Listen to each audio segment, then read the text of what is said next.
let's go. Oh, they just saw it. I think he just saw it. Yeah, let's go. Let's go. Yeah, tell him, Cameron, let's get in. Let's go.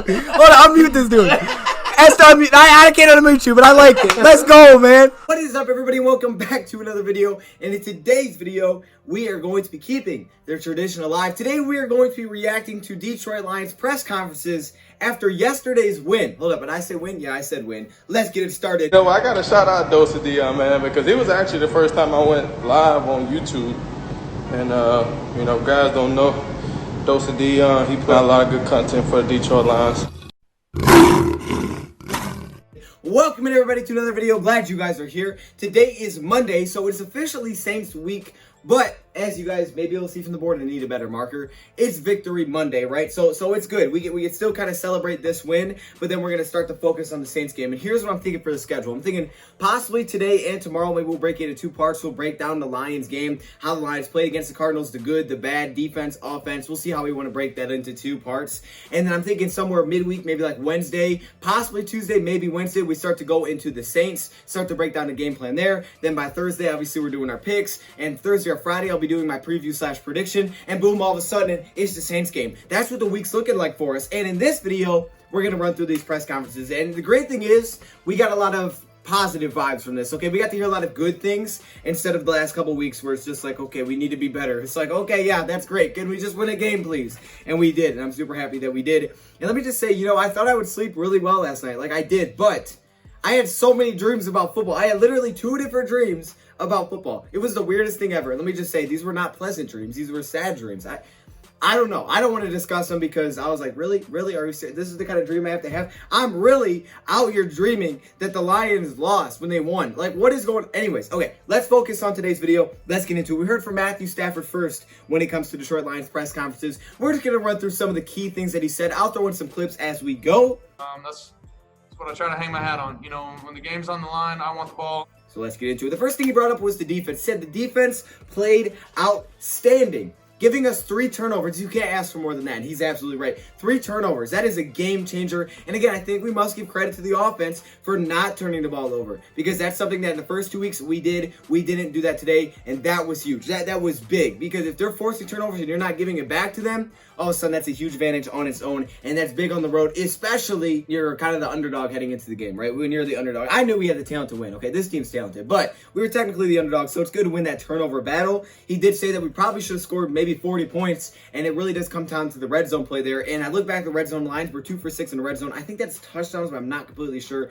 Either way, in the red zone, what I saw is that, you know, the Lions were good in the first half. The Lions went down before half, they scored a touchdown. They took advantage off of Jamie Collins' interception, they scored a touchdown. Where they didn't score touchdowns, it seemed like in the second half. Off of Jeffrey Okudah's pick, they did not score a touchdown. Settled for a field goal off of Jeffrey Okudah's pick. One drive, they moved it inside the 10, but then all of a sudden, Stafford gets sacked on 3rd and goal, and they had to force him to take another field goal there. The good thing is it's points. The fact is you're still putting up points, and as long as you're not coming away empty-handed, you're still technically taking advantage. Yes, everybody wants to get touchdowns, but you know what? It's the NFL. That doesn't always happen. Like, of course, we wanted to score 40 points in that game, and I'm sure the Lions offense does want to score 40 points, and I think there's some different things in the red zone that we can improve upon, and we'll break that down more. But at the end of the day, you did get points, and at least you got points on those opportunities. You didn't just do nothing with it. Points are better than no points. I mean, sure, you'd rather have the touchdown, but points are at least something. And, you know, again, that pushed pressure back on the other team. Like, having these empty-handed drives, the Lions are continuing to put pressure back on the other team. And we'll break down, again, what happened in the red zone. We'll probably talk about that in the offensive video. But I just wanted to discuss that first. That Stafford gave credit to the defense there. Brought up that flag on Big V when he threw that absolute dot to Marvin Hall. You know, that beautiful touchdown throw to Marvin Hall. And he said it was actually good for us because it allowed us to keep the ball for the final possession and not give it back to the other team, which he said, by the way, he lives for. He lives for those opportunities. To be honest with you, I think there was probably a minute and a half left there. So it was probably great that, you know, we didn't score there and we just got to just finish the game on offense and just kick it and the game be over with. That's what you live for as an offensive player. Obviously, love the throw and catch. Was a whole lot of fun. Marvin did a great job bringing it down. But then Hawk on the next one, coming back, fighting through some stuff, and getting the penalty back for us, getting us a new set of downs was huge. To have the ball in his hands at the end of games, and we saw that again here against the Arizona Cardinals. Now, this wasn't the most flashy, exciting one, right? We weren't throwing all these dots down the field, but we were just taking our time. We were slowly just moving it, and we just melted away the whole final 5 minutes and their 2 timeouts. It was beautiful. Actually, they did keep 1 timeout because they never really iced us, but it was great. I mean, to just run the whole clock down was awesome. Matthew Stafford says that's the position I want to be in. I want to have the ball in my hands at the end of the game. I don't want to be sitting there watching, the other side of the ball, the defense or whatever may be out there. I want to be out there to go win it. He said we had an opportunity to do that week 1. We just came up short, but he was not going to let this opportunity slip through his hands. And I'm glad we didn't because we needed this one. I've been doing this a long time. I feel real comfortable in that situation. That's the situation I want. I hate sitting on the bench and watching another phase try and, win the game for us. So I love it. We had an opportunity week 1 to try and get it done. Got close, didn't get it done. We had another opportunity today. I wasn't going to let that slip through my fingers. It was a great final drive. I mean, that was a beautiful team drive. And that just, again, it speaks to the consistency of this team in this game. The mental toughness of this team in this game was incredible. To have that flag where Matthew Stafford throws the dottiest of dots, drops it in the breadbasket, all of a sudden you get a flag and it's like, oh no, our drive is stalling.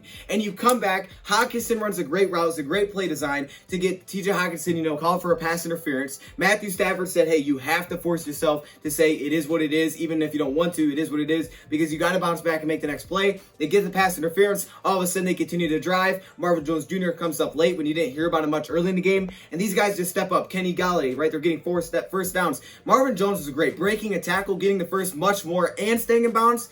It was incredible. It was just a beautiful team effort on that last drive. So I'm so glad that, yes, it wasn't perfect, but man, the mental toughness was incredible. Wait, Matt Prater, he said that Matt Prater is a guy that lives for that moment. That field goal had Matt Patricia written all over it. He always trusts Matt Prater to go out there, and he basically assumes his points when Matt Prater goes onto the field. All right, now let's move on to what Matt Patricia had to say. And Matt Patricia, congrats on your first win of 2020. We really did need it. I'm happy for you. Matt Patricia said he was just very excited for the players. Matt Patricia pretty much gave credit to the players on every single answer. And I think that's really important because with Matt Patricia, when they lose games and he says, look, we need to execute and I need to coach better. And, those are the 2 things you're always going to hear from coaches. But he gave a lot of credit to the players today. And honestly, I think it's rightfully that he did give them the credit because I think the Lions have been in positions to make plays. I mean, we were in positions to get interceptions against Chicago, right? We've been in positions to make plays. And today the players came through, right? I feel like they really did step up, especially those vets, especially your Harmons, your Jamie Collins, heck, your Jeffrey Okudahs. They stepped up, they went out there and made plays. Even the guys without the picks were making plays. Tracy Walker, some big plays. It was all around the players that stepped up. They stepped up today. Maybe they were filling in because of injuries, whatever it may be, and they went out and they executed at a high level. And that's what it was, man. It was all about the defense players stepping up because they had been in spots to do this. We got a lot of work to do, but really, a lot of just great plays out there. Guys just really trying to do everything they could to help the team win. So all the way across the board, all phases, and really thought at the end of the game did some really good situational stuff too. So just excited for the guys, excited for the players, excited for our fans back home, and certainly excited for Sheila for her first win as owner.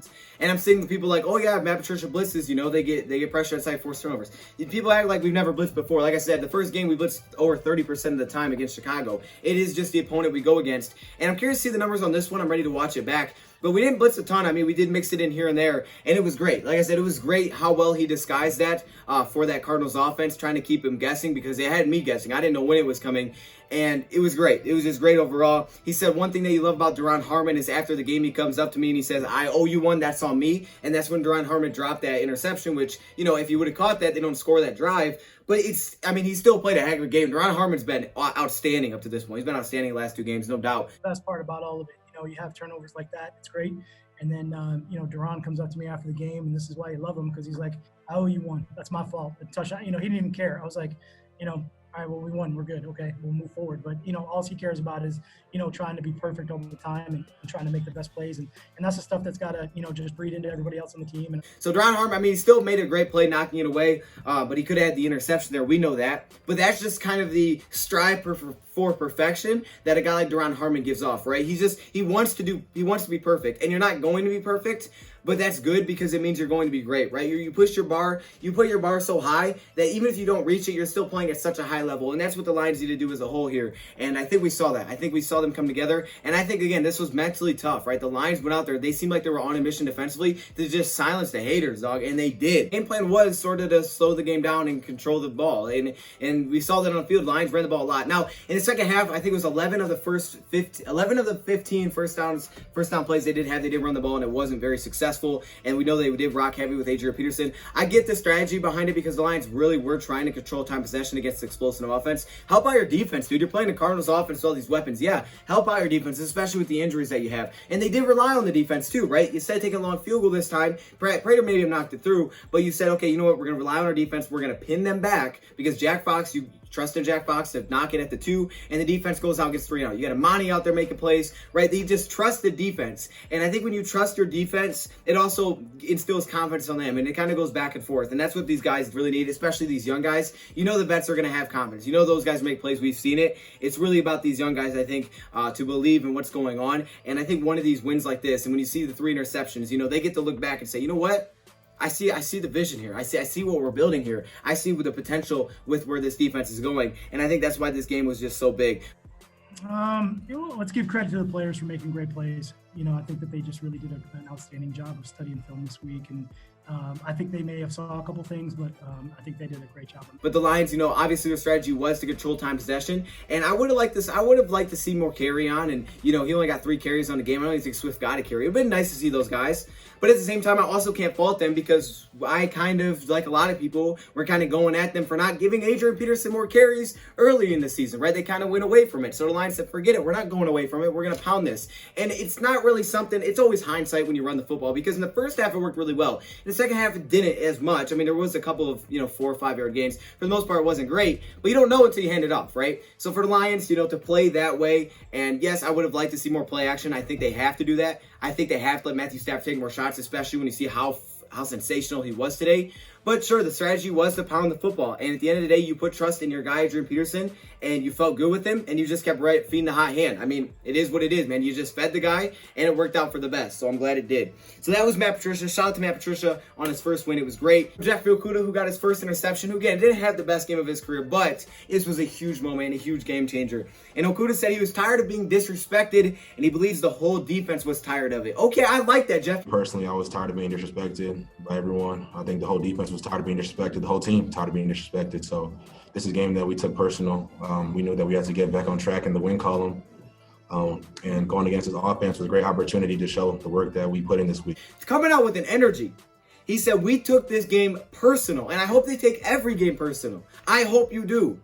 Because this is what we wanted to see from this defense. This is what this defense is capable of without some of your big names. This is what the defense is capable of. They're capable of slowing down teams. I mean, this is a good Cardinals offense. They're capable of coming up with big interceptions. And when Okudah talked about his interception, he said it kind of reminded him of his Nebraska one at Ohio State when, the quarterback was rolling right, he threw it kind of a little bit behind him, and he jumped the route. And I think I even brought that up when he picked it off. I was like, that looked like back at OSU. Kind of like an interception that I had against Nebraska in college, where quarterback scrambling to the right, throwing across his body, and just you have to put your head down and keep grinding, and if you got to catch the ones that are thrown to you, pretty much. Because it did. It was like the exact same kind of play. We've seen the highlight a bunch of times, and that's exactly what it looked like, right? They had Kyler Murray running out, and on the run, it's really difficult to lead somebody. I don't know if there was a defender in front. I had to check it back, but it's really difficult to lead somebody, and those can easily be thrown behind. So Jeffrey Okudah made a huge play there, and it was just great for him, and it was great for this defense in general, and obviously put our offensive position to put up some points. He came out to, for a breather. He just really needed a breather. He was pretty darn exhausted. Matt Patricia brought up when he was talking that they run a no-huddle offense, so we knew it was going to be like that.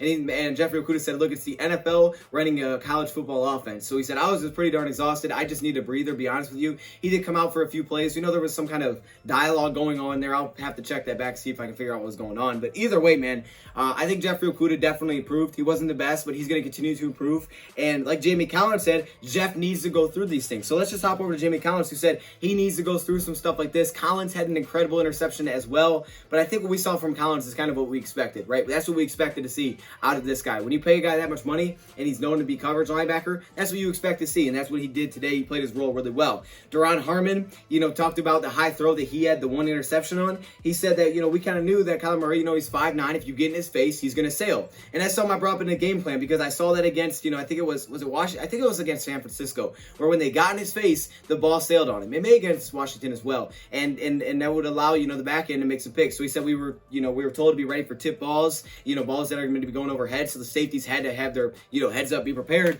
And he took advantage. He made a big interception. And it was just awesome to see us get some picks. It was just so good to see some turnovers, man. It was just so great. We haven't arrived. We are not as good as we can be yet. We're still going. We're still learning. If you continue to progress, as long as you can rack up wins, even if they're not super pretty, you need those, right? You need those. That way you can continue to progress. Because if you keep losing, then you can't build anything, right? Because everything's going to restart. So you got to just, find a way to get wins, even if they're scrappy, even if they're ugly. It's still the first 3 games, right? You're still in the first quarter of a football season. So that's going to be ugly. You're not going to be perfect, but you just got to find a way to take the W's out of them. You just got to find a way, no matter how it looks, to get wins. And I think we've seen that with Chicago. They found a way to do it, and it stinks, and I hate it.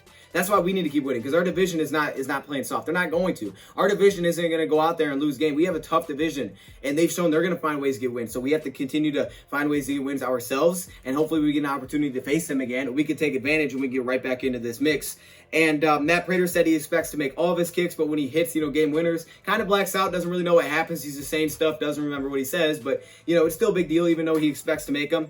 And he says Jack Fox has been killing it, because he has been. Whether it's snapping and punting, at the time of the game, we end up winning. So it was okay that they didn't send him out there to take that long field goal, because it ended up working for the best. The defense got a great stop. But he said Jack Fox is kicking the crap out of the ball, which, by the way, I believe Braden Coombs also said like a week ago, so I thought that was kind of funny. Look, they're sharing each other's words here, guys. Did I miss anybody? And then finally, Kenny Golladay, who said, I like the balls like that. I like when he puts them up on the top shelf. I go up and get it. And that's the thing with Golladay. He's got that size, he's got that height, he's got that wingspan. He likes just kind of showing that off, to be honest. I would too, but he likes that. It kind of reminds me of Calvin. High point the pass, use that to an advantage. And I can see why you'd like that, because if you are much bigger than a lot of people defending you, to have the ball up there, it kind of takes the defender out of the equation a little bit to just focus on me, go make the grab, and all of a sudden, you're kind of you're kind of alone. And we saw Kenny Golladay had 6 receptions. I'm like, dude, this guy just came back and he's doing this. Come on, man. Nah, man, it was great. But it was great as a whole. I'm just glad the Lions won. There's a lot of things that have to be better. There's no doubt about it. For the fans, which was awesome. Yes, we are very happy. He said he's happy for the players, and he's happy for Sheila Ford for getting her first win as an owner. So, great win. We'll start to break it down. I think I may do it maybe a little bit later today. We'll start to focus on the Lions. Maybe we'll go offense or defense. I'm not sure. I don't think we'll do it all in one video, because I'm assuming it'll be too long. Obviously, I got to watch the game back, so that'll take some time. So we'll see what happens, man. We're just kind of going to roll with it. But I'm thinking that's what the schedule is probably going to look like for this week. And yeah, Lions are 1-2. It's hashtag Saints week at this time, but it is Victory Monday. So we're gonna feel happy today. This should be a good day today. And obviously got Monday Night Football. So the question of the day: who you got, Kansas City or Baltimore? What a game! What a game! I had to go with Kansas City. I believe my against the spread, once again, I have 9 right as of now. If I get this one right tonight, which I went with Kansas City, I will be 10. I will have 10 right once again. So that's pretty darn good. So I got Kansas City. Let me know your thoughts, comments below. Thank you, Prime, for watching. And I'm out. You kidding me right now? I had to put my helmet on for this one. Are you kidding? Look at this. Look at all these members. What? Yo, hey, shout out to all the members, man. Look how many All-Pro members there are. Like, literally, it's the whole screen, dog. This is crazy. The patrons, of course, the Hall of Fame members, man. Y'all got the gold color. It's kind of yellow, but it's supposed to be gold. Shout out to all the members, man. If you want to be a part of this, all you got to do is join the channel. But there are perks that come with it. Stay locked in the community tab if you are a member, because that's where a lot of information comes out. I appreciate all of you. What?